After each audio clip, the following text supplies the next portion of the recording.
سلام خدمت تمامی همراهان چنل شرک نیوز. امروز میخواییم 6 از رکوردداران دادن در جهان را به شما معرفی کنیم. لطفاً قبل از شروع ویدیو چنل شرک نیوز را سابسکرایب کنید تا از ویدیوهای جدید با خبر شوید.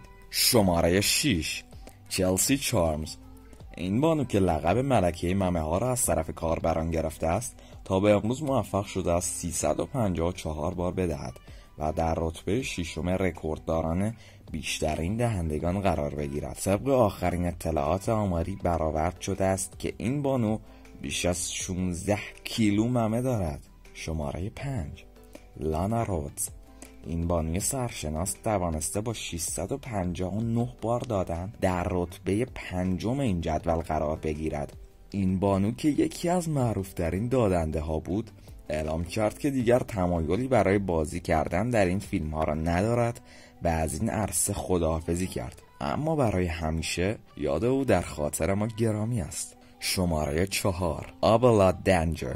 این بانوی دوست داشتنی در سال 2018 توانست جایزه محبوب ترین پروژه کار سال را از آن خود کند. او تا به امروز با 836 پروژه دادن در رتبه 4 این جدول قرار دارد. وی در مصاحبه اخیر خود گفت این موفقیت ها را مدیون عمه اش است، زیرا او هم پروژه کار است و نقش بالایی در راهنمایی این دختر داشته است. شماره 3 الکسیس تگزاس. این بانوی سرشناس و محبوب دلها توانسته با 1068 بار دادن رتبه خود را در این جدول به نفر سوم برساند. بانو الکسیس اعلام کرده است که اولین دادنش را به معلمش بوده و اون مدیون معلمش است. وی افزود قدر معلمین خود را بدانید.